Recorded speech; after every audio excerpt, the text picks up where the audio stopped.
1장을 통해서 우리가 정리할 수 있었던 것은 뭐냐면 이제 여호수아가 죽고 가나안의 지파별로 정복하는 이 전쟁에서 사실 이스라엘은 전쟁에는 승리하고 있었다라고 하는 것이었습니다. 그러나 그 정쟁의 내용 안에 채워져야 될 하나님이 원하시는 내용들은 전혀 채워지지 않고 있었다. 그래서 그것을 제가 어떻게 정리했었냐면 방향성을 다 잃어버린 승리라고 말씀을 드렸습니다. 그래서 교회는 또 목회자는 또 성도는 방향성을 잃어버린 승리에 도취되면 안 된다라고 하는 것이었어요.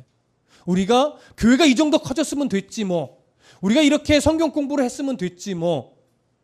우리가 교회에서 이러한 교육을 받았으면 됐지 뭐. 내가 이 정도 헌신하면 됐지 뭐. 라고 하는 어떠한 무언가를 했다, 이루었다 라고 하는 것에 도취되기 시작하면 정말 교회가 가져야 될 내용들, 정말 교회가 채워져야 될 흔적들에는 소홀히 하게 될 수밖에 없다라고 하는 것이죠.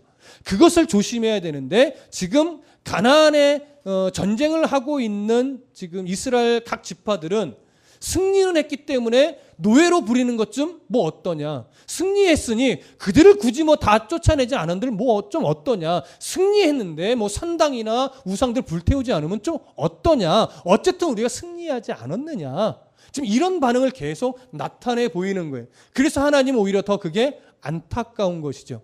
내가 언제 너희들한테 승리하라고 그랬느냐라고 하는 거죠. 승리는 내가 주는 거고 너희들의 몫은 어떻게 싸우느냐. 무엇을 가치로, 무엇을 기준으로, 어떠한 내용으로 승리를 하느냐. 그거였어요.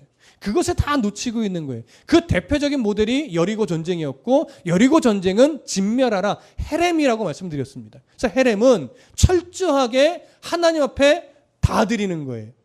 하나님이 쫓아내라 하면 쫓아내는 것이고 하나님이 불태우라 하면 불태우는 것이고 하나님이 죽이라 하면 죽이는 거였어요. 그것이 헤렘으로 하는 전쟁입니다. 근데 이스라엘 백성들은 그것을 지금 하나하나 놓치더니 전 지파들이 다 놓치고 있어요. 승리했다라고 하는 것에만 만족하고 있는 것이죠. 그러다 보니까 점차 땅은 차지하고 있으나 하나님은 1장 마지막에서 그 이스라엘들이 차지한 땅을 이스라엘의 땅이라 이렇게 보지 않고 성경은 뭐라고 표현했어요? 아말렉 땅처럼 묘사라는 거예요.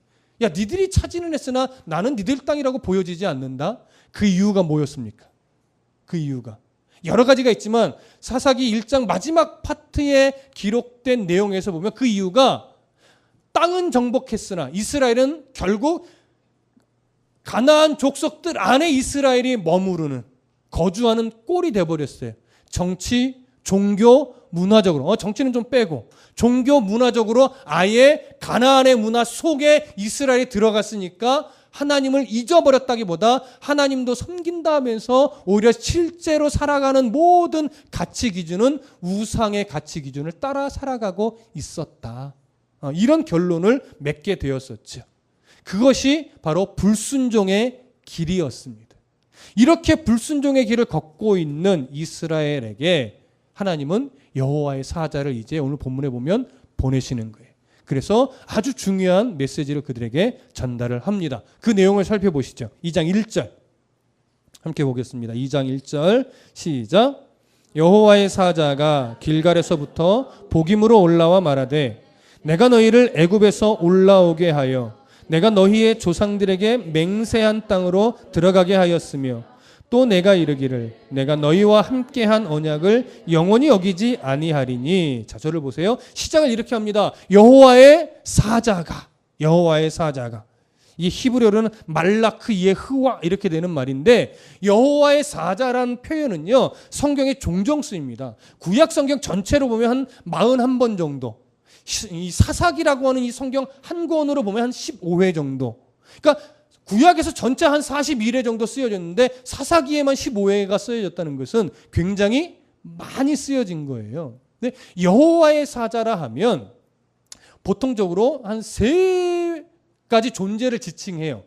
어쩔 때는 현현하신 그리스도, 인간의 몸을 입고 사람에게 나타나 보여주신 예수 그리스도를 상징하기도 하고 어떤 때는 하나님의 명령을 수행하는 종으로서 온 천사를 표현하기도 합니다. 가끔 어쩔 때는 하나님의 말씀을 대언하는 사람, 하나님께서 친히 보내서 하나님의 말씀을 증언하게 만든 사람을 일컬어 여호와의 사자라고도 합니다. 근데 사사기에서는 주로 여호와의 사자란 표현을 사람적인 존재에게는 잘 쓰지 않고 천사를 일컬어 쓰거나 아니면 정말 현현하신 하나님 예수 그리스도를 향하여 쓰거나 아니면 이게 구분하기가 애매하게 쓰여지거나 이렇게 주로 쓰여져요.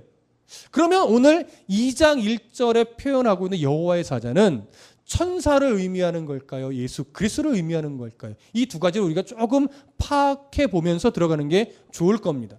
우리가 이해할 수 있는 것은 그렇다라면 근접 문맥에서는 어떻게 사용하고 있는가? 이런 것들을 통해서 우리는 어떻게 이해하는 것이 조금 더 건강한 이해이겠는가? 이걸 우리가 찾아갈 텐데 우선 2장 1절을 다시 한번 보세요. 제가 읽어드릴게요. 눈으로 잘 들어보세요. 여호와의 사자가 길갈에서부터 복임으로 올라와 말하되, 자 이제 천사가 말하는 겁니다. 내가 너희를 애굽에서 올라오게 하여 내가 너희의 조상들에게 맹세한 땅으로 들어가게 하였으며 또 내가 이르기를 내가 너희와 함께한 언약을 영원히 어기지 아니하리니. 자, 이 여호와의 사자의 말에 어떤 단어가 계속 반복되죠? 내가라는 건 1인칭이잖아요. 그렇죠? 그러니까 천사가 하나님의 말을 대언하는데 마치 자기가 하나님인 것처럼 표현한 거라고 볼 수도 있고 또 하나는 현현하신 예수 그리스도 친히 자기를 중심으로 내가 이렇게 표현할 수 있죠. 그래서 내가 너희를 애굽에서 올라오게 하였고 내가 너희를 조상들에게 맹세한 땅으로 들어가게 하였고 내가 너희와 함께 언약도 앞으로 영원히 어기지 않을 거다. 이 얘기를 하는 거죠. 그러면 이게 실제로 예수 그리스도가 자기가 말하는 것으로 1인칭화할 수도 있는 거예요. 둘 다 가능성은 있습니다. 그럼 어느 쪽이 더 가능성이 있을까? 어디를 한번 보시냐면 여호수아 5장으로 한번 가볼게요. 여호수아 5장 12절. 여호수아 5장 13절부터 보시면 되겠어요. 13절부터 15절 함께 읽습니다. 5장 13절부터 15절 시작. 여호수아가 여리고에 가까이 이르렀을 때에 눈을 들어본즉 한 사람이 칼을 빼어 손에 들고 마주 서 있는지라. 여호수아가 나아가서 그에게 묻되 너는 우리를 위하느냐 우리의 적들을 위하느냐 하니 그가 이르되 아니라 나는 여호와의 군대 대장으로 지금 왔느니라 하는지라. 여호수아가 얼굴을 땅에 대고 엎드려 절하고 그에게 이르되 내 주여 종에게 무슨 말씀을 하려 하시나이까. 여호와의 군대 대장이 여호수아에게 이르되 네 발에서 신을 벗으라 네가 선 곳은 거룩하니라 하니 여호수아가 그대로 행하니라. 아멘. 자, 여기 보니까 이스라엘이 처음 가나안 땅에 들어가서 첫 번째 전쟁을 하게 되는 여리고 전쟁이 시작되기 바로 초입에 여호수아가 뭔가 모를 불안함에 여리고성 가까이를 걸어가는데 그때 눈앞에 마치 천상적인 존재 군대 대장과 같은 모습을 하니까 딱 칼을 들고 마주 서 있는 거예요. 그때 누구냐고 묻습니다. 그때 이 사람이 뭐라고 말하냐면 나는 여호와의 군대의 대장으로 온 자다. 이때 여호와의 군대가 어떤 부류를 말하는 거냐를 강의를 하면서 천상의 천사들로 구성된 군대를 말하는 것일 수도 있고 이스라엘 백성 자체를 여호와의 군대라고도 표현할 수 있는데 이스라엘의 출애굽할 때의 출애굽기 표현을 보면 이스라엘을 향하여 군대가 나왔다라고 표현을 해요. 여호와의 군대가. 그렇기 때문에 우리는 그것을 천사들의 그룹으로 보지 않고 이스라엘 가나안 땅에서 영적인 싸움, 하나님의 싸움을 해내야 될 이스라엘 전체를 향하여 군대로 묘사한 것으로 이해를 했습니다. 그렇다면 이제 여리고성 전쟁을 싸워야 될 이스라엘 백성 전체의 실제적인 지도자는 대장은 누구라는 거예요? 바로 여기서 말한 여호수아 앞에 서 있는 이 사람이죠. 이 존재가 누구요? 천사가 아니라 예수 그리스도로 보았습니다. 그렇기 때문에 예수 그리스도께서 이스라엘의 군대 대장으로 왔다는 얘기는 이때부터 물론 이 앞에도 마찬가지지만 가나안의 모든 전쟁 가운데 예수님이 대장으로서 함께 하시다는 얘기일까요? 열심히 싸워라 하고 관망한다는 얘기일까요? 함께 동행하시며 앞서서 싸우신다는 얘기예요. 그러면 이스라엘의 전쟁에 여호수아 때부터 함께 싸우신 예수님은 여호수아가 죽고 이제 사사시대가 들어온 이때는 같이 안 계셨을까요? 같이 동행하셨죠. 왜? 아직 가나안의 전쟁이 완벽하게 끝나지 않은 상태이기 때문에 여호와의 군대 이스라엘의 대장으로서 오신 예수 그리스도는 여전히 이때도 함께 하신다는 의미죠.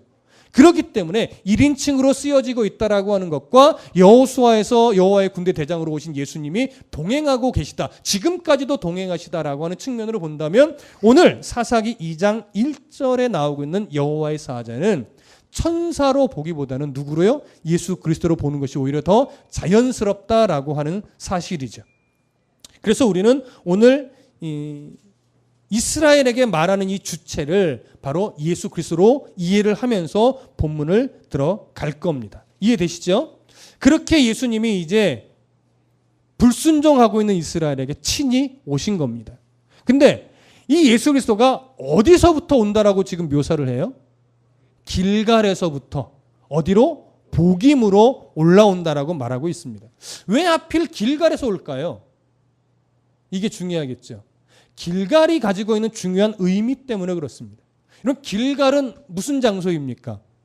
이스라엘이 여호수아와 함께 처음 가나안 땅에 딱 들어와서 진을 친 곳이에요. 근데 진만 친 것이 아니라 그 자리에 12돌을 가지고 하나님의 은혜로 출애굽했고 하나님의 은혜로 홍해바다를 건넜고 하나님의 은혜로 우리는 싸울 겁니다라고 하는 의미로 12돌을 세워서 기념비로 삼았던 곳이에요. 뿐만 아니라 적들이 보는 앞에서 할례를 행했던 장소지요. 목숨을 걸고. 그리고 뭐 했어요? 할례를 행할 뿐만 아니라 이곳에서 처음으로 이제 유월절을 지키기까지 했던 자리입니다. 그런 의미로 본다면 가나안 이 길갈이라고 하는 장소는 가나안 정복의 출발점이에요. 출발점일 뿐만이 아니라 가나안 전쟁은 어떻게 하는 건지 그 본질과 내용이 무엇인지를 다시금 되새기며 알려줄 수 있는 아주 중요한 의미의 장소이기도 하죠. 한번 내용을 좀 살펴볼까요? 다시 여호수아서로 좀 넘어가셔서 4장으로 가볼게요. 여호수아서 4장 19절부터 24절 함께 읽습니다. 19절부터 24절 여호수아 4장 19절부터 24절 시작. 첫째 달 10일에 백성이 요단에서 올라와 여리고 동쪽 경계 길갈에 진침해 여호수아가 요단에서 가져온 그 12돌을 길갈에 세우고 이스라엘 자손들에게 말하여 이르되 후일에 너희의 자손들이 그들의 아버지에게 묻기를 이 돌들은 무슨 뜻이니까 하거든 너희는 너희의 자손들에게 알게 하여 이르기를 이스라엘이 마른 땅을 밟고 이 요단을 건넜음이라. 너희의 하나님 여호와께서 요단물을 너희 앞에서 마르게 하사 너희를 건너게 하신 것이 너희의 하나님 여호와께서 우리 앞에 홍해를 말리시고 우리를 건너게 하심과 같았나니 이는 땅의 모든 백성에게 여호와의 손이 강하신 것을 알게 하며 너희가 너희의 하나님 여호와를 항상 경외하게 하려 하심이라 하라. 아멘. 자, 가나안 전쟁을 통해서 온 백성들에게 온 만방에 하나님이 알리고 싶은 게 뭐예요? 이스라엘이 승리했다 이게 아니죠. 첫 번째는 뭐예요? 여호와의 강하심, 여호와의 손이 얼마나 강한 분인지 하나님의 전능하심을 온 만방에 알리는 거예요. 보여주는 거예요. 그리고 또 하나, 너희가 너희의 하나님 여호와를 항상 경외하게 만드는 것. 이 두 가지가 대표적인 싸움의 내용이고 목표예요. 근데 이스라엘은 이 두 가지를 지금 다 뭐하고 있어요? 실패하고 있죠.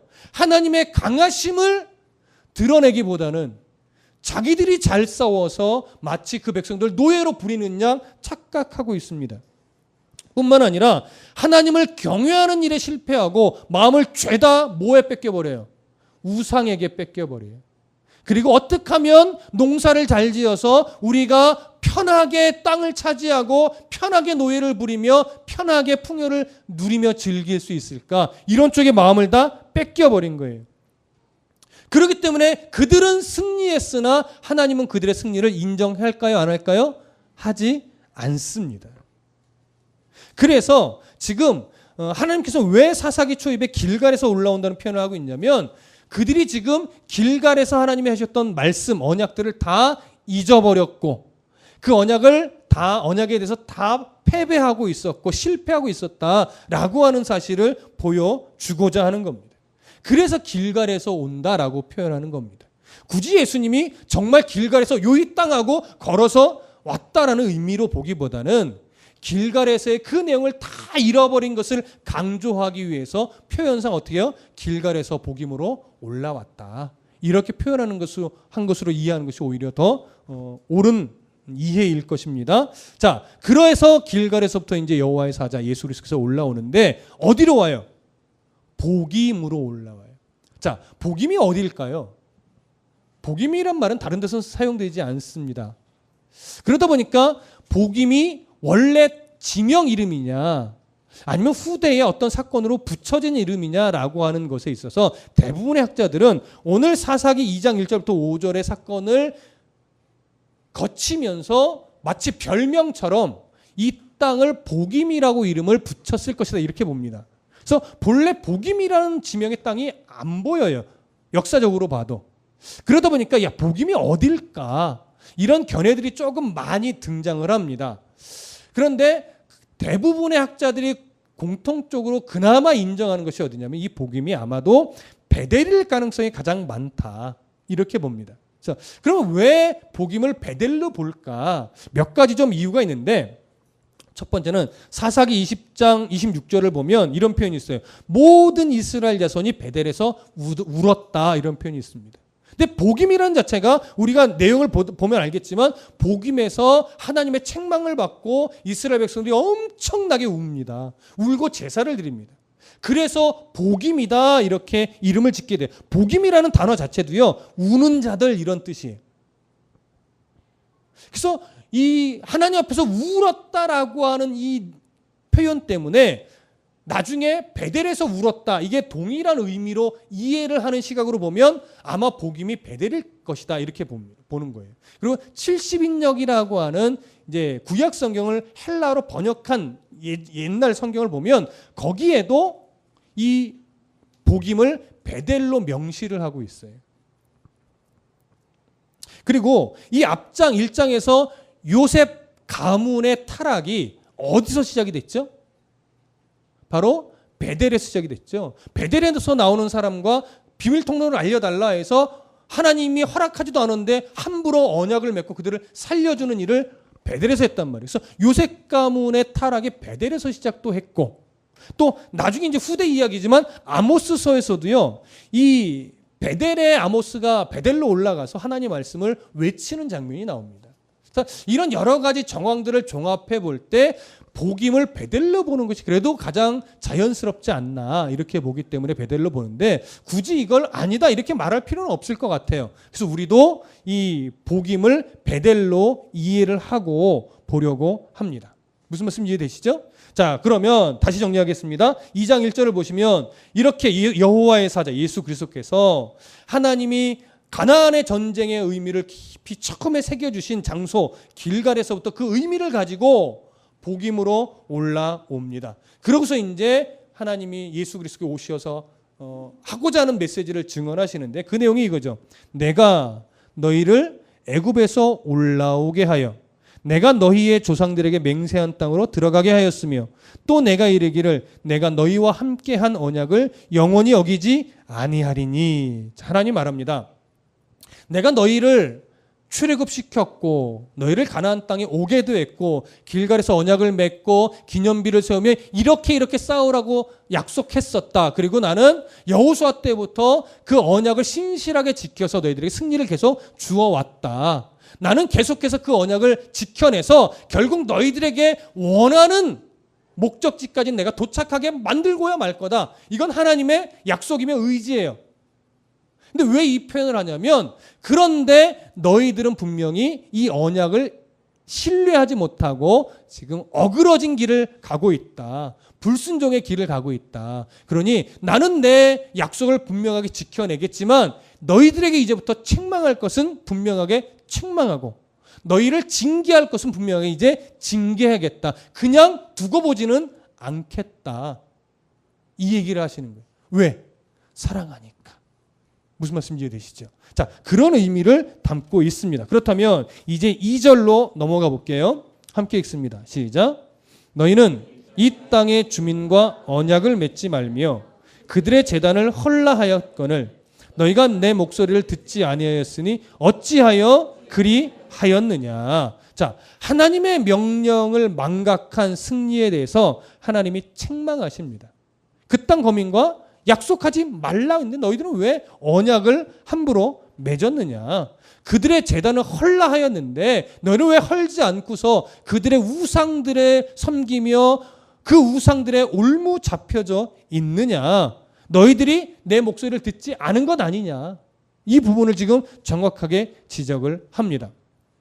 자, 그러면 여기서 지금 언약을 맺지 말라, 제단을 헐라 이 말은 신명기 7장의 말씀을 인용한 것이거든요. 신명기 7장 2절부터 5절에 이런 말씀이 있어요. 이 땅의 주민과 언약을 맺지 말며 그들의 제단을 헐라. 그 다음에 내 목소리를 듣지 아니하였다. 이게 이제 신명기 7장에 있는 내용인데 왜 하나님이 지금 이 말씀을 하고 있냐면 이스라엘 백성들이 가나안에 딱 들어와서 그들과 언약을 맺고 제단을 헐지 않고 그들을 쫓아내지 않은 근본적인 이유를 먼저 지적해 주시는 거예요.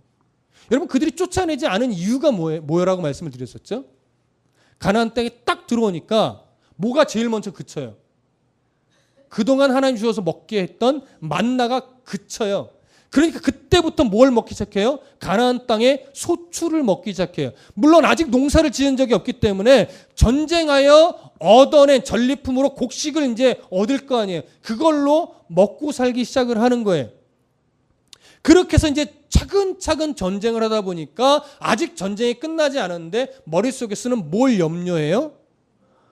다음 농사를 어떻게든 지어야 우리가 이 땅을 정복하고 풍요롭게 살 수 있을 텐데 이 전쟁만 하고 있으면 그리고 저 거민들을 다 죽여버리면 어떻게 농사를 짓지? 우리는 언제 씨앗을 심어야 되는지도 모르고 어떻게 키워야 되는지도 모르는데 이걸 어떻게 하면 좋지라고 하는 하나님이 허락하지 않은 고민을 자기가 하는 거예요.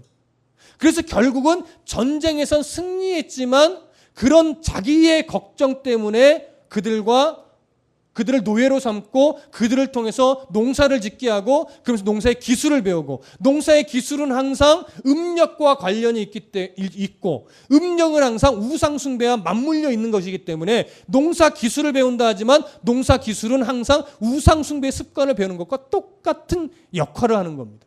그래서 그들은 결국 우상의 문화에 완전히 젖게 되는 것이죠. 하나님 말하는 겁니다. 너희들이 내가 명령한 대로 이 땅을 정복하고 내가 명령한 대로 이 땅에 죽일 것은 죽이고 태울 것은 태우고 척결할 것은 척결해야 되는데 그것을 너희들의 걱정 때문에 못했다. 이 땅에서 풍요롭게 정착하는 것이 그리 급하더냐? 이 얘기를 하는 거예요.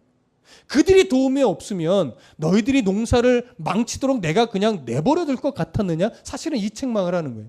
만일 이스라엘이 그 땅을 정복해 가면서 철저하게 모든 거민을 다 내어 쫓고 죽이고 산당들 불태우고 우상을 척결했으면 정복 초기에는 풍요로웠을까요? 좀 힘들었을까요? 당연히 힘들죠.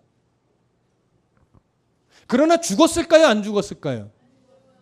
하나님이 그들에게 하나님의 지혜로 더 풍요롭게 차근차근 모든 것을 풀어주셨을까요? 안 주셨을까요? 풀어주셨죠, 당연히. 그래서 하나님 묻는 거예요. 그게 그리 급하더냐? 내가 알아서 적당한 때에 내 방법으로 더 좋게 풀어줄 텐데 너는 내 방법을 기다리지 않고 네 걱정과 네 근심 때문에 네가 앞서서 그렇게 했어야만 했느냐? 그렇게 내가 못 믿었더냐? 이게 바로 이스라엘을 책망하는 하나님의 말씀인 겁니다. 분명히 너 힘들었을 거다. 안다. 그렇게 했으면 분명히 한동안은 꽤 고생했을 것이다. 근데 그 고생 좀 못하겠니? 너 나 때문에? 이 얘기를 하는 거죠. 나를 바르게 섬기고 나를 신뢰하기 때문에 그 고생점 한번 각오 못 해보겠니? 내가 알아서 풀어줄 텐데. 천천히 돌아가더라도 온전한 정복 사업을 했다면 하나님이 얼마나 기뻐하셨을까요? 어그러진 방법이 아니라 인간적인 욕심으로 만들어내는 것이 아니라 내 몫이 무엇인지를 분명하게 알고 그대로 행할 때 하나님이 하나 둘씩 한 걸음 한 걸음씩 풀어가시는 걸 경험한다면 이게 얼마나 안정된 길인지를 알 텐데, 내 욕심에 사로잡혀 내가 내 방법으로 더 빠르게 뭔가를 하려고 앞장섰다가는 결국 하나님이 인정하지 않는 이런 책망을 듣게 되는 거죠. 그래서 여러분, 신앙의 걸음은 빨리 가는 게 우선이 아니에요. 천천히 돌아가더라도 하나님이 원하시는 방법으로 그 내용으로 채워가며 전진해 나가는 것이 옳은 겁니다. 여러분, 천천히 가십시오. 괜찮습니다. 천천히. 더디어도 괜찮습니다. 하나님이 풀어주시는 대로, 하나님이 급히 땡기시면 좀 빨리 따라가고, 하나님이 조금 완급을 조절해 주시면 네 하고 뭐예요? 그 걸음을 순종하여 천천히 갈 수 있는, 그런, 그게 바로 믿음의 용기입니다. 자, 3절로 가보시죠. 3절 함께 읽습니다. 시작. 그러므로 내가 또 말하기를 내가 그들을 너희 앞에서 쫓아내지 아니하리니 그리 너희 옆구리에 가시가 될 것이며 그들의 신들이 너희에게 올무가 되리라 하였노라. 자, 여기 보면 니들이 그들을 쫓아내지 아니하였으니 이제 나도 그들을 쫓아내지 않을 거다, 이 얘기를 하는 거예요. 그 다음에 나도 쫓아내지 않게 되면 어떻게 될 거냐? 그들이 결국은 너희들의 옆구리에 가시가 될 거다, 이 얘기를 하는 거예요. 그 다음에 그들의 신들이 너희들에게는 올무가 될 것이다. 이 부분을요, 풀어보면 이거예요. 너희들 걱정에 치우쳐서 나를 신뢰하지 못하고 그들을 쫓아내지도 않고 산당을 부수지도 않고 우상들을 척결하지도 않았으니 나도 너희들을 지켜내고 간섭해주고 그들을 물리치게 해주던 모든 손길들을 안 하겠다. 그러니 이제 너희 힘대로, 너희들 마음대로, 네 능력대로 한번 마음껏 해봐라. 나는 간섭하지 않겠다, 이 얘기를 한 거죠. 믿음이 무엇인지를 아는 분들은 이게 얼마나 무서운 이야기인지를 압니다. 그렇죠? 자녀들이 가장 무서워하는 게 뭐예요? 네 마음대로 살아봐. 나는 이제 관여 안 할 거야. 아빠 귀찮아. 좀 간섭 좀 하지 마. 라고 말할 때가 행복한 거죠. 그래, 알았어. 내가 정말 아무것도 간섭 안 한다라고 딱 토를 달면 그때부터 뭐가 돼요? 긴장하죠. 에이, 그래도 이렇게 돼요. 내가 원하는 것만 간섭하지 말아달라는 거죠. 나머지는 다 채워주고 도와주고 하되 내가 원하는 것만 간섭하지 말아줘, 이 얘기인데 부모는 그게 안 되죠. 그래, 알았어. 내가 손을 딱 뗀다. 알아서 다 해. 하면 그때부터 뭐예요? 긴장하는 거죠. 하나님이 지금 그러는 겁니다. 알았어. 내가 손을 딱 뗀다, 이거예요. 그게 얼마나 무서운 징계인지 3절에서 말하고 있는 겁니다. 자, 4절과 5절 함께 읽습니다. 시작. 여호와의 사자가 이스라엘 모든 자손에게 이 말씀을 이르매 백성이 소리 높여 운지라. 그러므로 그곳을 이름하여 보김이라 하고 그들이 거기서 여호와께 제사를 드렸더라. 자, 이제 저를 보세요. 아주 중요한 장면이 나옵니다. 하나님의 책망을 듣습니다. 그리고 이스라엘 백성들이 그 책망을 들은 보김이라는 장소에서 소리를 높여 뭐 했어요? 울었어요. 5절에서는 운 것만 아니라 또 뭐 했어요? 하나님 앞에 제사했습니다. 자, 그러면 이들이 지금 복임에서 눈물을 흘리고 제사를 드린 이 행위가 진정한 회개였을까요? 아니면 잠시 하나님 앞에 눈 가리고 아웅하는 행위였을까요? 긍정적으로 봐야 될까요? 부정적으로 봐야 될까요? 부정적으로 봐야 될까요? 눈물을 흘리며 하나님 앞에 제사를 했는데, 네. 우리 예린이가 부정적으로 봐야 되는데, 그럼 부정적으로 봐야죠. 자, 우리 이 장면을 좀 확인해 보시자고요. 자, 이들의 회개와, 그러니까 이들의 눈물과 이들의 제사가 과연 진정성이 있는 회개의 눈물이었는지, 회개의 제사였는지 우리 다른 장면과 좀 비교해 보면서 확인을 해 보십시다. 사사기 20장으로 가보겠습니다. 20장 23절. 사사기 20장 23절. 함께 읽습니다. 시작. 이스라엘 자손이 올라가 여호와 앞에서 저물도록 울며 여호와께 여쭈어 이르되 내가 다시 나아가서 내 형제 베냐민 자손과 싸우리이까 하니 여호와께서 말씀하시되 올라가서 치라 하시니라. 자, 여기 보시면 여호와 앞에서 저물도록 뭐 했어요? 울며 하나님께 기도했어요. 그리고 또 한 구절 보시죠. 몇 절이냐면 26절. 26절 함께 읽습니다. 시작. 이에 온 이스라엘 자손 모든 백성이 올라가 베델에서 이르러 울며 거기서 여호와 앞에 앉아서 그 날이 저물도록 금식하고 번제와 화목제를 여호와 앞에 드리고. 자, 저를 보세요. 자, 이 부분은 나중에 이 장을 강의할 때 더 자세하게 말씀드리겠지만 지금 이 두 구절은요.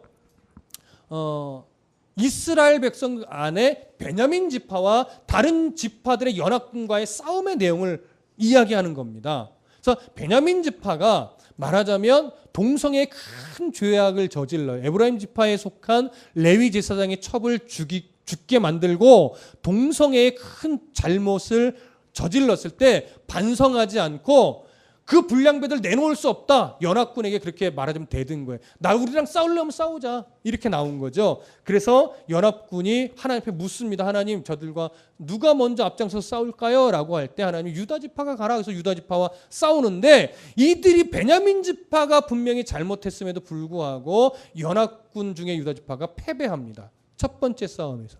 그랬더니 우리가 아까 읽은 23절은 그 패배 이후에 묻는 거, 울면서 기도. 하나님, 우리가 하나님이 나가라고 해서 싸웠는데 싸우고 나니까 이미 졌습니다. 이게 뭔 일입니까? 어떻게 해야 합니까? 또 나가서 싸워야 됩니까? 그랬더니 싸워라. 울며 기도한 이후에 하나님께 싸우라는 이야기를 듣고 나가서 또 싸웠어요. 또 졌어요. 그랬더니 이제 울며 금식하며 날이 새도록 예배하는데 제사까지 드리며 기도했어요. 그랬더니 이제 세 번째 전쟁에서는 이기긴 했어요. 근데 이 전쟁의 내용이 하나님이 인정하시는 전쟁이냐, 인정하지 않는 전쟁이 있어요. 연합군들은요, 이미 하나님 싸워야 될까요 말까요의 물음에 하나님의 허락을 받는 물음이 사실은 아니었어요. 이미 그들은 싸우기로 작정하고 그들은 아예 그냥 뭉개버릴 각오를 하고 이미 왔어요. 그러고서 하나님께 싸울까요 묻는데 그것은 싸워도 되겠습니까를 묻는 것이 아니라 우리는 싸울 것이냐, 하나님 승리를 주셔야 됩니다. 통보였던 거예요. 그래서 하나님 왜 싸우라고 했느냐? 속은 그거예요. 내가 싸우지 말라면 안 싸울 거냐? 속은 그거예요. 그들은 이미 작정하고 왔거든요. 그럼 만약에 하나님 싸우지 마 그랬으면 뭡니까는 저 불량배를 가만히 놔두는 게 하나님의 공이 맞습니까? 이렇게 나오겠죠. 하나님 뻔히 아는 거예요. 그래서 하나님 싸우라는 얘기는 뭐냐면 마음대로 해. 그 얘기예요. 그래서 연합군에게 승리를 안 준 거예요. 두 번째도 울며 기도했어요. 싸울까요? 마음대로 하라니까 그 얘기예요. 싸웠어요. 또 패배한 거예요. 세 번째 또 울며 금식하며 제사하며 했어요. 싸울까요? 마음대로 해. 알았어, 이번 니들이 원하는 대로 승리를 줘볼게. 진짜 승리를 줬는데 베냐민 지파가 남녀노소 다 죽습니다. 남자만 몇 명 살아요? 500명. 한 지파가 완전히 멸절되게 생겼죠. 그랬더니 이스라엘 연합군이요, 하나님 또 원망해요. 하나님이 싸우라고서 싸우는데 지금 한 지파가 멸망 직전 아닙니까? 하나님 이게 뭡니까? 책임을 또 하나님께 떠넘겨요. 이들이 울며 기도했던 두 번의 내용들, 진정한 하나님 앞에 바른 눈물이었나요? 바른 회개였나요? 아니요. 어떻게 해서든지 승리만을 목적으로 하고 있는 잘못된 눈물이었고 잘못된 제사였어요. 하나님이 하나도 받지 않으셨습니다. 왜입니까? 싸움의 내용 안에 하나님이 원하시는 흔적들이 하나도 없어요.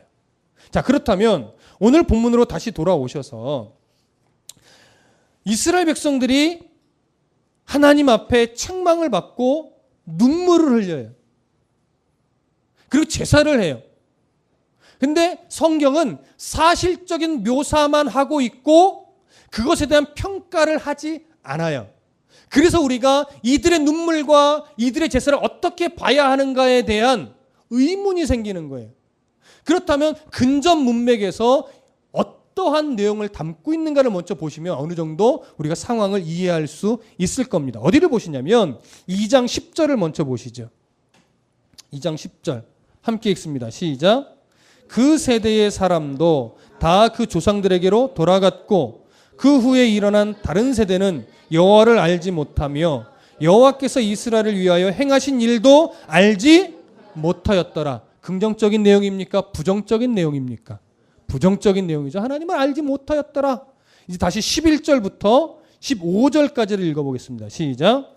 이스라엘 자손이 여호와의 목전에 악을 행하여 바알들을 섬기며 애굽 땅에서 그들을 인도하여 내신 그들의 조상들의 하나님 여호와를 버리고 다른 신들 곧 그들의 주위에 있는 백성들의 신들을 따라 그들에게 절하여 여호와를 진노하시게 하였으되 곧 그들이 여호와를 버리고 바알과 아스타롯을 섬겼으며 여호와께서 이스라엘에게 진노하사 노력하는 자의 손에 넘겨주사 그들이 노력을 당하게 하시며 또 주위에 있는 모든 대적의 손에 팔아 넘기심에 그들이 다시는 대적을 당하지 못하였으며 그들이 어디로 가든지 여호와의 손이 그들에게 재앙을 내리시니 곧 여호와께서 말씀하신 것과 같고 여호와께서 그들에게 맹세하신 것과 같아서 그들의 괴로움이 심하였더라. 자, 이 내용들을 보시면 모두가 다 이스라엘의 악행에 대해서 이스라엘의 우상 숭배에 대해서 기록을 하고 있습니다.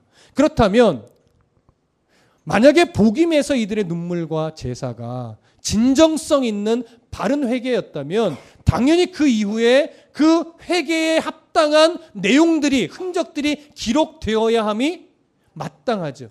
근데 변화된 흔적의 내용이 아무것도 기록되어 있지 않고 오히려 하나님을 몰랐더라, 여호와께 악행을 했더라, 하나님을 버리고 우상을 섬겼더라 이런 내용으로만 아주 가까운 근접 문맥이 기록을 하고 있어요.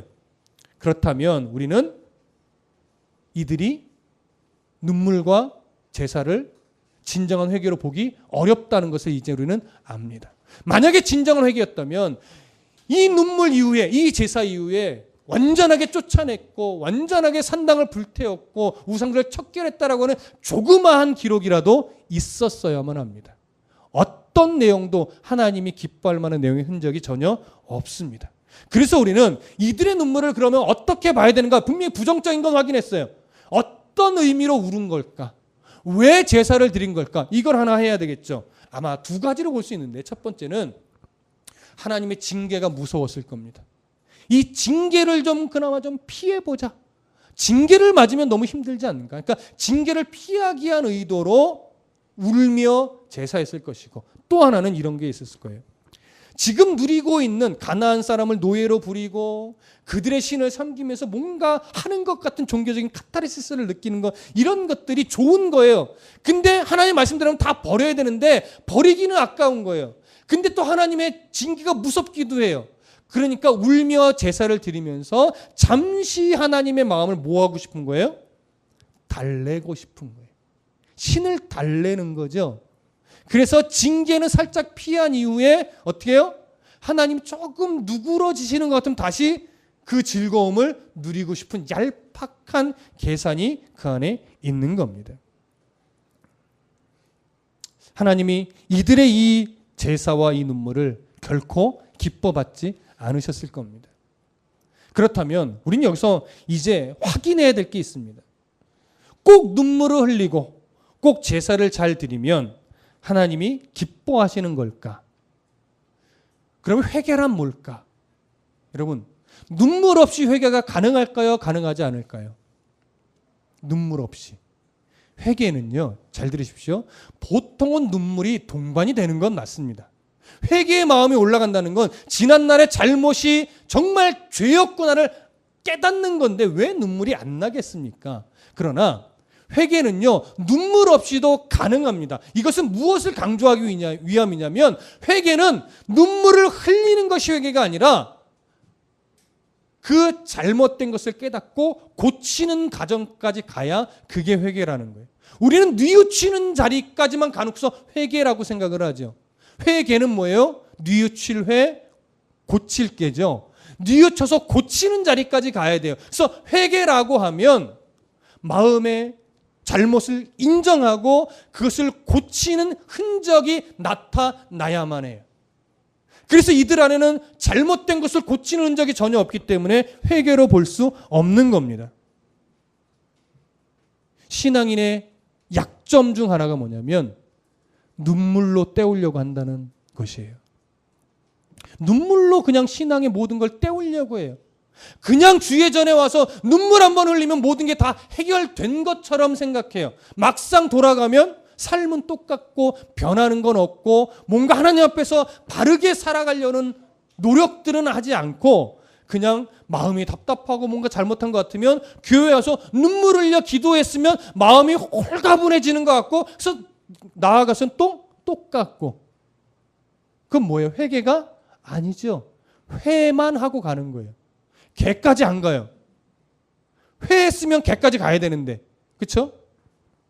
그래서 신앙인의 가장 큰 약점, 이 특권인데 약점이 되는 것. 눈물을 흘리고 고치는 자리까지 안 가는 거예요.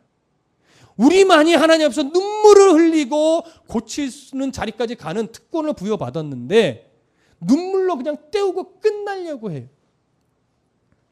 그래서 저는 여러분들 눈물을 잘 안 믿습니다. 그리고 속지 않을 겁니다. 어디까지 가야 돼요? 안 울어도 정말로 치열한 고쳐가는 싸움을 해내고 있다면 잘 견뎌내는 싸움을 하고 있다면 저는 여러분들이 정말 회개하고 정말 성숙해지고 있구나를 느끼게 되겠죠.